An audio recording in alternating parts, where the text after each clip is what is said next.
Viernes Culturales este año, creo que ya es el séptimo, puede ser, el sexto año. Y bueno, ya muchos de vosotros tenéis el primer trimestre en vuestras manos, si no, pues lo podéis coger a la salida.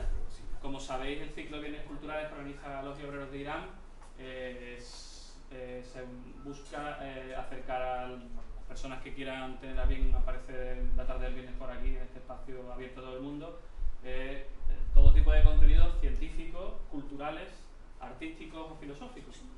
Y en este caso empezamos el primer trimestre, empezamos el año con una charla científica que, por curioso que sea, vamos a completar una hora aproximada de charla, más las preguntas que vengan después. Vamos a llenar 2 horas de nuestra vida con el vacío, por paradójico que parezca. La charla del vacío nos va a ser expuesta por Enrique Fernández Borja, que es este caballero que tengo ya a mi izquierda, que nació no hace tantos años en Madrid, aunque creo que se crió en Córdoba. Sí, lo de Madrid fue un accidente. Una anécdota. Y es doctor en física por la Universidad de Valencia y trabaja en el Departamento de Matemática Aplicada 1 de la Universidad de Sevilla, si no me equivoco. Ya no. Ya no. Pero da igual. Bueno, hasta hace poco. Hasta hace muy poco. Ha desarrollado su investigación en distintos centros dentro y fuera de España, y su campo de trabajo ha sido la física de agujeros negros y aspectos matemáticos de la gravedad cuántica, así como la dinámica de redes sociales. Bueno, es creador del blog que muchos conoceréis y leeréis, Cuentos Cuánticos, de su Twitter Cuentos Cuánticos, y colabora con diversas publicaciones como Jotdown y Naucas. Su blog fue ganador del concurso de divulgación en física CEPAM, y también ayer recogió, si no me equivoco, recogió el premio de la Universidad de Sevilla a la divulgación científica por su libro Un universo en 174 páginas.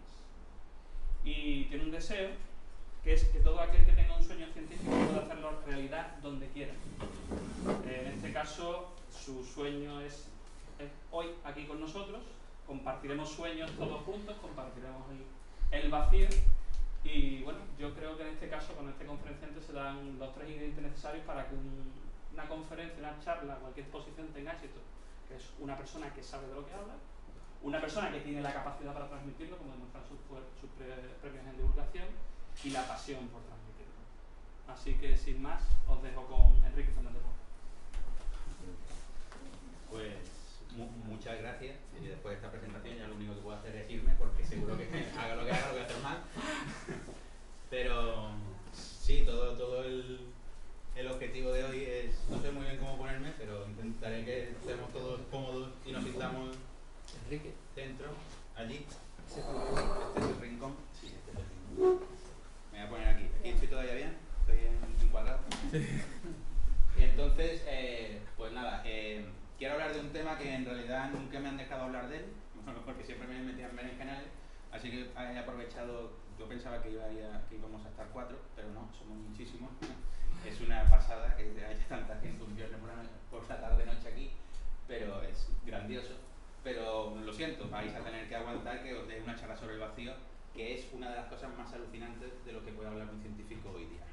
Entonces, para empezar, ¿por qué esto es así? Pues como el que más, el que menos, seguro que ha escuchado eso de la pregunta esta de por qué hay algo en lugar de nada, por qué existe el universo, ¿no? Porque debería haber nada, pero sin embargo hay un universo, ¿eso por qué es? Entonces la pregunta es, ¿puede surgir algo de la nada? Y a mí esta pregunta, que los filósofos y mucha gente así muy sesuda ha dicho que es la pregunta básica de la existencia, pues me parece que hay otra pregunta que es igual de buena, que sería esta: ¿por qué debería de haber nada en lugar de algo, ¿no? Para mí estas dos preguntas son igualmente válidas y lógicas, porque ya que hay algo, pues ¿por qué nos tenemos que empeñar? ¿Por qué nos parece más lógico que haya nada en lugar de algo y nos parezca tan sorprendente que exista este universo, ¿no? Entonces, luego podemos hacernos la pregunta de ¿puede la nada surgir de algo? Y entonces, estas dos preguntas son sobre las que va a pivotar la charla, y sobre el juego de la nada, el vacío y todo esto. Así que lo siguiente que vamos a hablar es que, bueno, esta pregunta tiene el problema de que ha sido tratada por estos señores, que son los filósofos, muy sesudos, y han dado muchísimas respuestas y todo esto, y efectivamente las religiones se han apoderado de esta, porque claro, sobre todo las religiones de índole monoteísta judeo-cristiana, pues un ser todopoderoso es el único que puede hacer surgir algo, un universo, de la nada. Ahora la ciencia está debatiendo eso, como vamos a ver en un instante. Y afortunadamente, pues no vamos a entrar ni en filosofía, bueno, afortunadamente son temas muy interesantes ser física y matemáticas, así que lo que vamos a hablar es de física y de matemáticas sobre el tema del vacío y la nada. Entonces vamos a empezar, no sé si hay muchos estudiantes de física. ¿Alguno? ¿Alguno hay? Vale. Pues nada, de todo tiene que haber. Pues vamos a empezar a hablar de una cosa que en las clases de física nunca se menciona, ¿eh? Así que os voy a abrir los ojos, me lo vais a agradecer el resto de vuestra día y ya está. Y para el resto va a ser alucinante también. Y es, bueno, para empezar a hablar sobre el vacío, a mí siempre me encanta empezar a hablar sobre la felicidad, ¿no? La felicidad, ¿qué es la felicidad en física? Cuando alguien que está haciendo física se siente así, que es la felicidad absoluta desde mi punto de vista. Bueno, pues cuando estás estudiando un proceso físico y de repente te encuentras que tu proceso físico hay unas magnitudes que verifican esta ecuación, que no pretendo que nadie entienda, los que estén estudiando física o ingeniería o algo han pegado un salto de gozo, y ahora entenderéis por qué, pero básicamente esta es una ecuación muy bonita que lo que te relaciona es F es una magnitud física que nosotros queremos medir, temperaturas o la densidad en una cuerda o en el aire o lo que sea, y esto lo que te dice es la doble variación de esa magnitud en el tiempo. Por doble variación entendemos, si tú tienes la posición de una partícula, la variación respecto al tiempo de la posición nos da la velocidad. Y la variación de la velocidad respecto al tiempo es la aceleración. Por tanto, podemos decir que la aceleración es la doble variación de la posición respecto al tiempo. Pues básicamente esto es una aceleración respecto al tiempo y esto es una aceleración respecto al espacio. ¿Y por qué es tan guay encontrarse una ecuación de este tipo? Pues porque describe movimientos así. Describe movimientos ondulatorios. Esto es lo que se llama una ecuación de ondas, es un caso particular de una ecuación de ondas, pero cuando alguien que hace física se encuentra con una ecuación de este tipo sabe que tiene ondas entre manos. Y eso es muy bueno. ¿Por qué? Porque podemos aplicar todo lo que sabemos de las ondas. Y aquí hay un factor muy interesante que une estos dos términos, que es 1 partido v al cuadrado. ¿Qué es esa v al cuadrado? Esta v es la velocidad a la que se propaga la onda. Por ejemplo, yo ahora estoy produciendo ondas en el aire y estas ondas se propagan a una determinada velocidad que vienen determinadas por las propiedades del aire. Si yo estoy girando una cuerda, la velocidad a la que se propaga la onda por la cuerda está determinada por las propiedades de la cuerda, y así sucesivamente. Pero claro, luego llega el siglo XIX, creo que fue, y nos encontramos con que el señor Maxwell nos regala 4 ecuaciones que nos describen todos los procesos electromagnéticos habidos y por haber. Son las 4 ecuaciones de Maxwell que nos dicen cómo se comportan las cargas, las corrientes, los campos eléctricos y los campos magnéticos. Y fijaos, cuando uno manipula esas ecuaciones, llega a estas dos. Y si os dais cuenta, ¡oh, alegría! Tenemos que 2 ecuaciones de onda. ¿Para qué? Para el campo eléctrico y el campo magnético. Tenemos que el nacimiento de las ondas electromagnéticas. Bueno, la onda electromagnética han existido de siempre, pero ahí es cuando nos dimos cuenta de que las ondas electromagnéticas, que el electromagnetismo, el campo eléctrico y el campo magnético, se podía propagar como una onda. Y ahora la utilizamos para nuestros móviles, para todas las comunicaciones, se basan en las ondas electromagnéticas.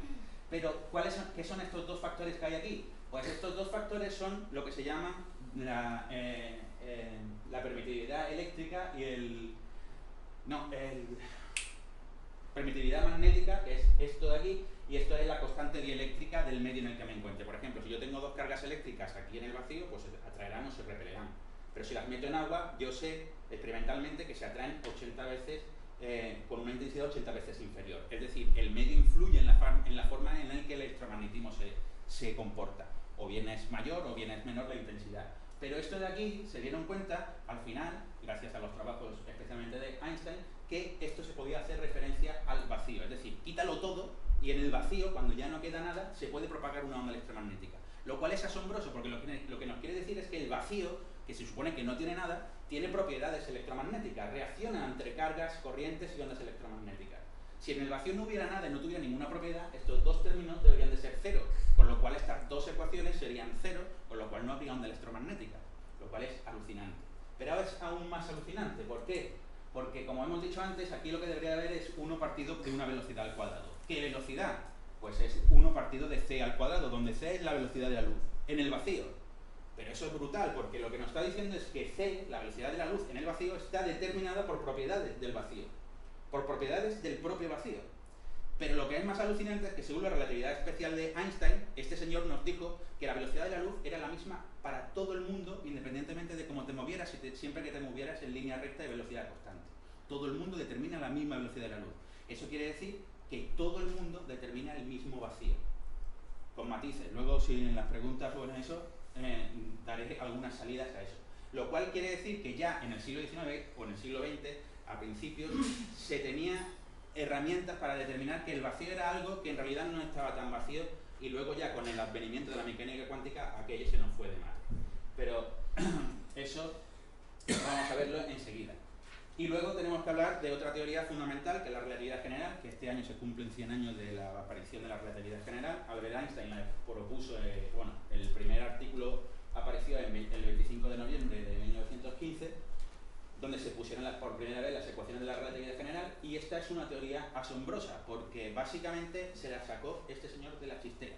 Normalmente las teorías venían por haber estudiado la naturaleza, veíamos qué pasaba, intentábamos modelizar, poníamos formulitas, pero este señor básicamente se creó esta teoría de decir las cosas tienen que funcionar así.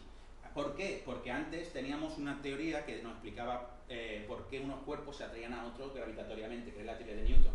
Pero la teoría de Newton chocaba frontalmente con la teoría de la relatividad de Einstein. ¿Por qué? Porque la teoría de Newton establecía que si yo tengo dos cuerpos que se están atrayendo mutuamente, si yo hago desaparecer otro, el otro instantáneamente, independientemente de lo lejos que esté, sentiría que el otro ha desaparecido y saldría disparado por ahí. Pero claro, la pregunta de Einstein es, no, eso no puede ser, porque mi teoría de la relatividad especial me dice que nada se puede propagar a mayor velocidad que la luz. Con lo cual, si este desaparece, si nuestro Sol desapareciera ahora mismo, la Tierra debería de tardar 8 minutos en darse cuenta de que el Sol no está, porque es 8 minutos lo que tarda la luz en llegar del Sol aquí.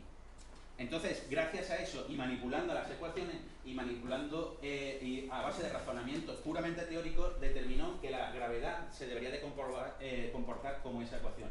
Que básicamente lo que nos quiere decir es una cosa asombrosa, y es que el propio espacio-tiempo tiene una participación activa en los procesos físicos. Esto es una cosa importante, porque hasta la teoría de la relatividad general, el espacio-tiempo era una caja de zapatos donde tú metías las cosas, las cargas, los canicas, las partículas, chocaban, se desintegraban y lo que sea. Pero el espacio-tiempo era eso, un contenedor inerte, no se enteraba de lo que estaba pasando, simplemente contenía las cosas. Pero la relatividad general te dice, no, no, no, el espacio-tiempo, cuando tú pones cosas dentro, se amolda, es decir, esa caja se amolda su geometría según cómo tú dispongas la energía dentro. Y eso es lo que dicen estas ecuaciones. Esta ecuación, esta G de aquí, lo único que representa es nuestras formas de medir intervalos de tiempo, ángulos, distancias, áreas, volúmenes, es decir, esto representa la geometría. Y esto lo que nos dice, y esta parte de aquí, son cómo se distribuyen las energías en una región del espacio-tiempo.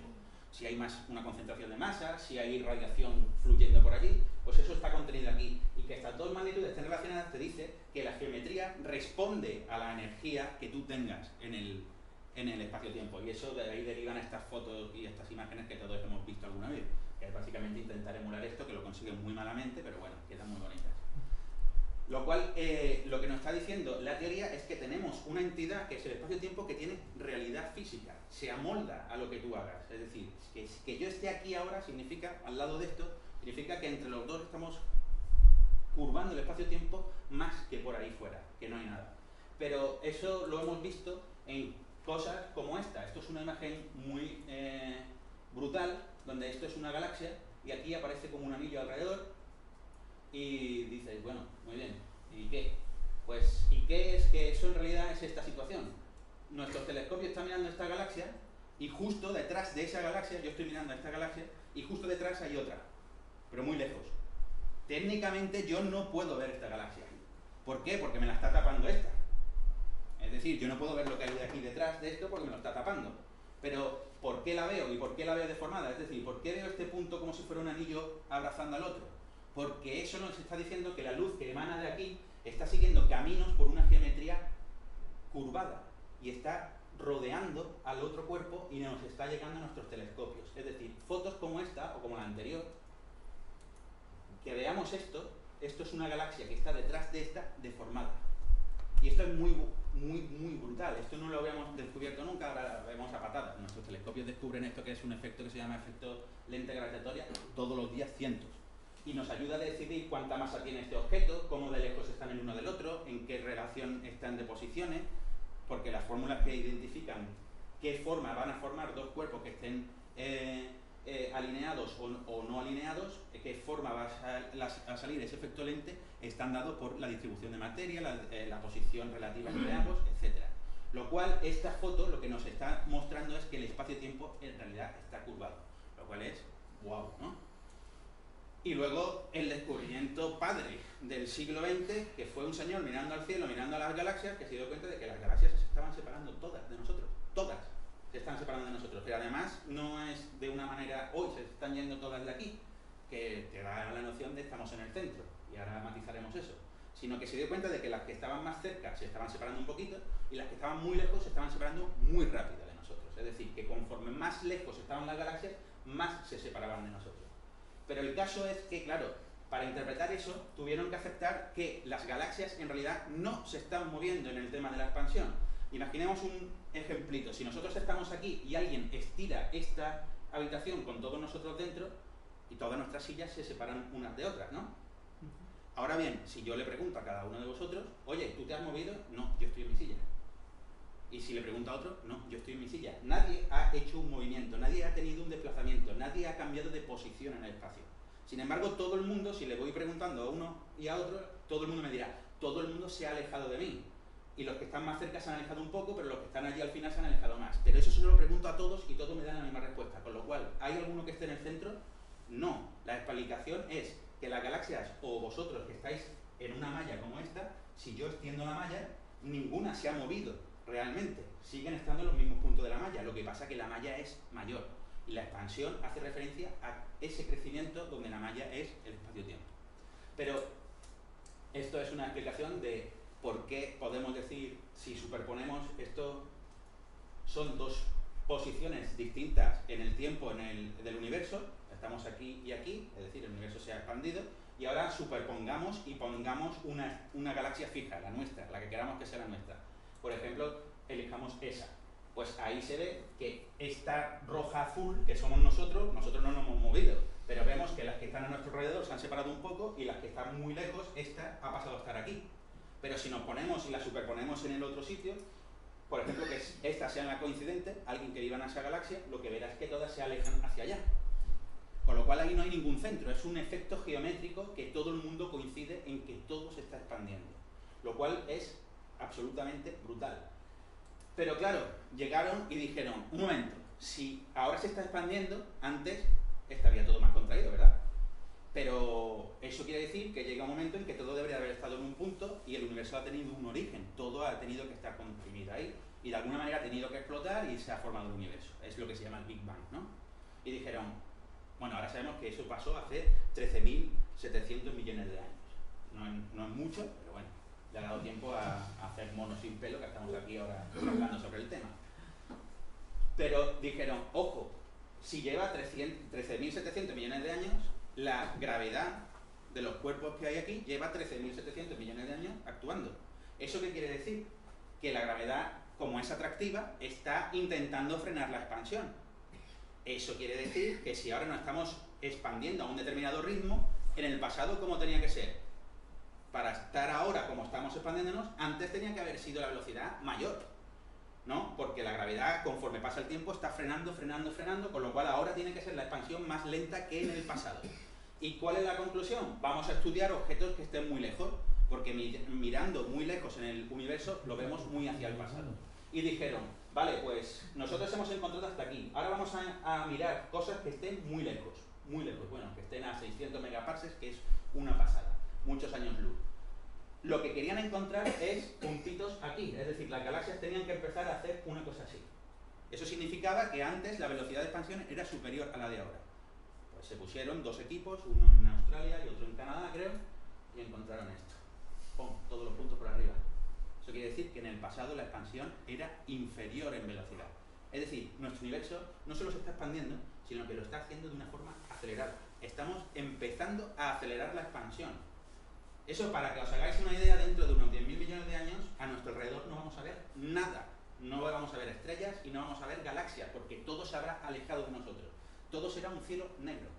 Guapísimo. Vivimos en una época bastante especial del universo porque es la única época donde podemos llegar a determinar esto. Dentro de 10.000 millones de años, si la civilización esta se acaba y volvemos a tener otra civilización, la cosmología será muy aburrida. Solo veremos un cielo negro y diremos, estamos solos en el universo es una cosa muy aburrida. Bueno, por fortuna nosotros no hemos dado cuenta. Pero esto es muy brutal, porque claro, ahora la explicación es, bueno, ¿y qué está provocando la expansión del universo? Y la única salida que nos queda es admitir que lo único que puede estar creando la expansión del universo es que, si lo quitamos todo lo que genera gravedad atractiva, haya algo en el propio espacio-tiempo, el vacío, cuando dejo el vacío, cree gravedad repulsiva. Es decir, que si yo pongo un estado de vacío sobre el espacio-tiempo, se cree repulsión. Y eso es lo que se llama constante cosmológica de Einstein, o lo que ahora está más de moda llamar energía oscura. La energía oscura es la energía del vacío, del propio espacio-tiempo, que está forzando al universo a expandirse de manera acelerada. Y esto de verdad, esto es un resultado, evidentemente es un premio Nobel, y esto fue una sorpresa, porque todo el mundo pensaba que todos los puntos iban a caer aquí, que era lo lógico. Y el universo nos dice, pues mira, no, van a estar aquí arriba, chavales. Venga, sigue jugando. Y luego hay un señor, os voy a presentar a un señor que es guay, porque es Willem de Sitter, que este señor pues era matemático y se puso a hacer, él conoció la relatividad y dijo, pues voy a proponer modelos de universo. Y uno de los modelos de universo era guay, de hecho, era tan guay que Einstein dijo que le repugnaba. Porque este señor había hecho un modelo de universo vacío donde solo había constante cosmológica, es decir, solo le había asignado energía al vacío. Y de repente descubrió, bueno, esto es una representación de una proyección del espacio de este señor, del universo, pero básicamente lo que descubrió es que si solo tenemos vacío, el universo se tiene que estar expandiendo cada vez más rápido, aceleradamente. Es decir, nuestro universo se está pareciendo cada vez más al universo que describió este señor, que a Einstein no le gustaba absolutamente nada. Y solo no contiene nada, es vacío y solo tiene la energía del vacío. Guay, y vamos a quedarnos en mente con esto porque este señor es importante en lo que sigue. Y ahora vamos a hablar un poco de nuestro universo, muy brevemente, y lo primero que tenemos que decir es que, ¿cómo sabemos que el universo tuvo un origen? Bueno, pues porque si tuvo un origen, tuvo que estar en el pasado más comprimido, como hemos dicho, ahora se está expandiendo, antes estaba más comprimido. Pero si tú te comprimes y te pegas, empiezas a estar más calentito. Y si te vas más al pasado y más comprimido, está más calentito y al final llega un momento en que las temperaturas tienen que ser muy altas, las cosas tienen que ser muy altas y hay mucha energía disponible, y hay muchas cosas que suceden guay. Pero llega un momento en que uno se dio cuenta que en un determinado momento de esa historia, unos 300.000 años después del origen del universo, tuvo que haber habido un flash de energía, un flash de luz del universo. No vamos a entrar en los mecanismos, pero es una historia muy bonita. Pero esa luz se ha tenido que estar propagando por el universo hasta nuestros días, es decir, que lleva unos 13.000 millones de años propagándose por ahí. Y la cosa es que los científicos de la época, Gamow y otros colegas, determinaron que esa luz teníamos que estar recibiéndola a una temperatura de 2 grados por encima del cero absoluto. Las temperaturas pueden ser todo lo alta que queramos, pero no pueden ser todo lo baja que queramos, hay un límite inferior, es lo que se llama el cero absoluto, que en grados Celsius es menos 215, menos 273,15 grados centígrados. Por debajo de eso no se puede ir. Pues esto está a 2 grados por encima, menos 271. No está mal. Es decir, hemos construido cacharros que pueden medir temperaturas del universo 2 graditos por encima del cero absoluto. Pero lo más guay de eso es esta mapita que todo el mundo habrá visto, supongo, porque salió en periódico y en esto. ¿Esto qué es? Pues ahora nos hemos empeñado en decir, ojo, si todo esto está a la misma temperatura, significa que todo es homogéneo a grado sumo. Es decir, de todos los puntos nos llega la misma energía. Eso quiere decir que el universo siempre ha sido homogéneo. Pero si el universo siempre ha sido homogéneo, ahora ¿cómo es que vemos estrellas, galaxias y cosas de esas? Han tenido que haber inhomogeneidades. Es decir, ha tenido que haber regiones donde haya un poquito más de densidad, que haya intentado agarrar materia y se haya convertido en una galaxia, y otros sitios donde haya más vacío, que haya estado. ¿Y eso cómo se traduce aquí? Bueno, pues ahí se traduce en que tiene que haber zonas un poquito más calientes y un poquito más frías. Pero un poquito más caliente y un poquito más frías es este mapa. Esto es, sobre esos 2 grados por encima del cero absoluto, estos son variaciones de temperatura de puntos más calientes y más fríos que se varían en una parte en 10.000 a una parte en 100.000. O sea que lo hemos hilado muy fino. Hemos sido capaces de calcular, de medir temperaturas que están entre 2 y 3 grados sobre el cero absoluto y después medir diferencias de punto a punto de una parte en 10.000 a una parte en 100.000. No está mal, ¿eh? Son buenos termómetros. Y aquí está codificado básicamente todo lo que sabemos de la estructura y evolución del universo. Bueno, esto así es como se vería en el cielo si solo viéramos radiación microondas de esta, del fondo cósmico de microondas.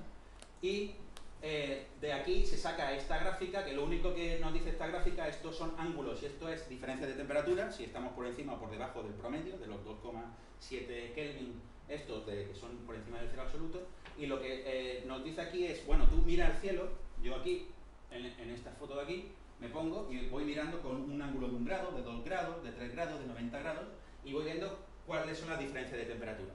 ¿Qué ocurre? Que si yo miro con un ángulo de 1 grado, resulta que cojo básicamente manchas de este tamaño y luego una mancha aquí, con lo cual la fluctuación aquí es paso de caliente a frío, de frío a caliente, ¿no? Con lo cual hay mucha variación de temperatura en una parte en 100.000, pero mucha, ¿no? Pero si cojo 90 grados o grados pequeñitos, pues está en rojo, rojo, rojo, rojo, varía poco. Pues eso es lo que se ve aquí. Si cojo un ángulo de 1 grado, las variaciones de temperatura son grandes. Eso quiere decir que los tamaños típicos de las manchas rojas y azules son 1 grado. Eso es básicamente el doble de la luna o del sol, como se ve en el cielo. Y luego pues tenemos esta estructura. Pero esta foto, esta gráfica es bestial.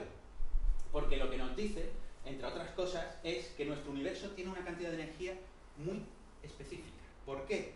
Porque, ¿qué pasa si nuestro universo cuando se origina con demasiada energía? Pues que tendría demasiada gravedad, con lo cual empezaría a expandirse, pero se frenaría y volvería a recolapsar, ¿no? Sería un universo que llegaría a un tamaño máximo y volvería. Eso se llama un universo cerrado. ¿Qué pasa si se crea con demasiada poca energía? Pues que no tiene suficiente chicha la gravedad como para frenar aquello y de repente ¡fum!, se abriría el universo y no hubieran podido generar ni galaxias, ni estrellas, ni nada, porque la materia no se hubiera podido juntar una con otra. Y entre esas dos situaciones que se llaman universo cerrado y universo abierto, hay solo un valor de la energía, que es la transición entre los dos. Hay solo un valor de la energía. Hay infinitos para un lado e infinitos para otro, que pueden ser infinitos valores de la energía que hacen universos abiertos e infinitos valores de la energía que hacen universos cerrados. Y solo hay un valor que es la transición entre los dos, que es lo que se llama un universo plano. Cuando uno se coge y se saca el modelo con un universo plano y dice, ¿dónde debería estar el primer pico de la radiación cósmica de fondo? Le dice, en 1 grado. Y hace así, ¡pum! Nuestro primer pico está en 1 grado. Eso quiere decir que nuestro universo tiene justo la energía que no esperaríamos que estuviera. Porque si a ti te dan infinitas papeletas con infinitos números y te dice, escoge una, a ver si te ha tocado, yo tengo aquí un número, escoge tú uno de estos infinitos, a ver si te toca. Pues resulta que te ha tocado, ¿no? Es una lotería un poco. Pues eso es bestial. Y entonces, claro, los científicos dijeron, guay, tenemos un universo donde tenemos una energía muy especial. Vamos a contar cuánta energía tenemos. Y entonces empiezan a mirar y resulta que en astrofísica los astrónomos muy sesudos y muy sesudas, sobre todo sesudas, porque en este campo las mujeres influyeron bastante, encontraron una relación entre cuánto brilla una estrella, una galaxia o lo que sea y qué masa tiene. Es una relación de masa-luminosidad que se llama y que está bien estudiada. Y entonces empezaron a mirar, empezamos a mirar galaxias en distintos, con rayos X, rayos infrarrojos, en el visible, en el ultravioleta, etc. Y contando toda la emisión que tenía, yo podía determinar la masa de ese bicho. Total, que eso lo hicimos básicamente, se hicieron en el cielo y empezaron a contar la masa que había y dijeron, con la masa que nosotros vemos, no justificamos ni el 5% de la masa que necesitamos para que nuestro universo sea plano. Y sabemos que es plano. Y ahora dijeron, bueno, espérate, vamos a mirar aquí. Aquí estos circulitos azules, esos son efectos lentes de los que hemos visto al principio. Ahora resulta que si uno se pone a calcular cuánta masa necesitas para que se cree ese efecto lente, pues este es el modelo que necesitas. Estas puntitas de aquí, esto es un cúmulo de galaxias que está creando el efecto lente que se ve aquí alrededor, y estas puntitas son las galaxias. ¿Veis este montañón de ahí? Eso es un viaje, eso es un 60% más de materia que está ahí para producir ese efecto lente, pero que no se ve. ¿Y sabéis cómo se llama esa materia, no? Básicamente materia oscura, porque no se ve. Con lo cual, medidas de este tipo nos han llevado a deducir que tenemos un mogollón de materia en el universo que no sabemos de dónde sale ni lo que es. Ahora la estamos acorralando, estamos buscándola en el laboratorio. Y luego tenemos esta broma del universo, que cuando uno hace el cálculo de cuánta energía es necesaria para que nuestro universo se esté expandiendo con la aceleración que lo está haciendo, resulta que todo combina a tener esta distribución. Tenemos un 4,9% de toda la energía que vemos, es solo la energía que nosotros podemos controlar, que es la que nos compone. El 26,8% es materia oscura y el 68,3% es energía oscura. De estos dos trozos no tenemos ni idea de lo que son todavía, pero lo tendremos. Y del 4,9 habitualmente estamos compuestos nosotros y lo que nos rodea de un 0,3. O sea que Esto como queráis verlo. O somos muy especiales o somos poco especiales. Pero vamos, no somos los más populares en el universo. ¿Y qué pasa? Que cuando se calcula toda la energía que con esas tres contribuciones, la energía que te sale de nuestro universo total, ¿cuál es? La de un universo plano. Y eso es maravilloso. Ahora volveremos sobre por qué es maravilloso que nuestro universo sea plano, que es mucho, porque básicamente se necesita toda esta energía para justificar que nuestro universo es plano, y esta energía, como hemos dicho, viene del vacío, y ahora vamos a hablar del vacío en cuántica. La cuántica es una cosa un poco loca, pero nos ha ayudado a entender, por ejemplo, la estructura de la materia. Y de las primeras pruebas que se tuvo de que las cosas no funcionaban como nosotros creemos que funcionan, con fuerza y aceleraciones y tal, fue esto de aquí, que esos son los espectros atómicos. Esto es una firma de cada átomo. Esto tú calientas un gas de un átomo y salen estas rayas luminosas. Pero siempre salen las mismas, es decir, cuando yo caliento hidrógeno y veo qué luz me salen estas líneas, siempre, las mismas. Si yo caliento mercurio, me salen estas líneas. Si yo caliento neón, pues me salen estas líneas. Por eso los astrónomos te dicen, en aquella estrella de allí tenéis un 92% de oxígeno. ¿Quién ha ido allí a medir aquello? Pues nadie, pero hemos visto la luz que nos llega. Hemos visto estas líneas y hemos dicho qué elementos están allí. Y eso es muy guay. Pero claro, ¿esto cómo se entiende? Esto no había manera de explicarlo hasta que llegó la mecánica cuántica. Llegaron dos señores muy sesudos ellos y nos explicaron, uno fue Bohr, que los átomos se tenían que entender como una escalera de niveles de energía. Los electrones, que un átomo es un núcleo y electrones por ahí pululando, no podían tener cualquier energía, sino que tenían que tener una escalera de energía. Cada átomo la suya. Y ahora, si yo tengo un electrón aquí, si el electrón está aquí y baja, pues aquí tiene una energía alta, aquí tiene una energía baja. ¿Qué hace con esa energía? La convierte en un fotón. Un fotón es una partícula de luz. Y una partícula de luz que tenga una energía exactamente de este tipo, siempre tiene la misma energía, y eso me da un color. Cada color está asociado con una energía de la luz. Con lo cual, un salto de aquí a aquí me da un color, un salto de aquí a aquí me da otro, un salto de aquí a aquí me da otro, y esas son todas las líneas que se ven en los espectros. Es decir, que ver esto de aquí es ver la estructura de niveles cuánticos de un átomo. Cada átomo tiene sus niveles cuánticos, por tanto tiene su código de barras distinto. Si es hidrógeno tendrá uno, si es helio tendrá otro, y así sucesivamente. ¿Y cómo se llegaron a estos niveles de energía? Pues gracias a estos dos señores, que este es Schrödinger, el del gato, el gato este que está vivo y muerto y no sabemos muy bien, y no sabemos por qué lo metían en cajas, pobre gato, pero escribió una ecuación, que es la ecuación del Schrödinger, claro, es la suya, y luego este, Paul Maurice Dirac, que escribió una ecuación mucho más guay que la de este. Era un tío muy tímido, se cuenta que una vez fue un periodista, era de pocas palabras, tenía, creo que era sí, no y tal vez, era lo que respondía, y un periodista le dijo, me han dicho que usted es muy callado y que incluso podría llegar a llamarle Ramón, no me acuerdo el nombre que le dijo, y él le dijo, sí. Sí, me da igual cómo me llamen, ¿no? Bueno, el periodista se lo encontró boca abajo porque este tío pensaba haciendo el pino boca abajo porque decía que con la cabeza llena de sangre se piensa mejor. Ya sabéis, lo que estáis estudiando física, os invertís y pensáis. Bueno, pero ¿por qué estas dos son las ecuaciones básicas de la cuántica? La única diferencia es que este consiguió hacer una cosa que no había conseguido hacer él. De hecho, él estuvo muy cerca de hacerlo, pero no se atrevió, fue un cobarde, cobardica. Y es unir, en esta ecuación están unidas la mecánica cuántica y la relatividad especial. Fue capaz de fundir esas dos. Y con estas de aquí, con esta ecuación de aquí, estos daban unos niveles de energía. Y entonces se veían unas líneas, predecíamos unas líneas de los espectros. Pero resultaba que algunas veces, donde él decía que había una línea, en los experimentos veíamos dos. Eso es lo que se llama la estructura fina. Y resulta que cuando se mete de por medio la relatividad especial y se calcula con esta ecuación, donde debe de haber dos, esta te dice que debe de haber dos, y donde debe de haber tres, esta te dice que debe de haber tres. Es decir, la clava. De hecho, hay una broma entre los físicos que dice que la química se resume en aprenderse la ecuación de Dirac, porque todo está ahí, ¿no? No hay ningún químico, es algo más, ¿no?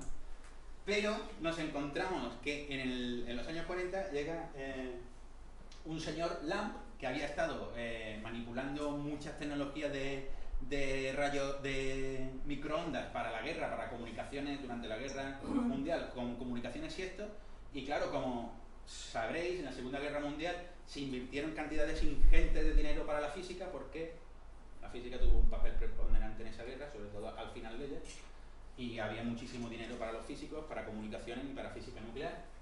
De hecho, todos los niños americanos querían ser físicos a finales de la Guerra Mundial, ¿no? Porque eran los superhéroes del momento, por haber creado lo que crearon. Que bueno, es historia.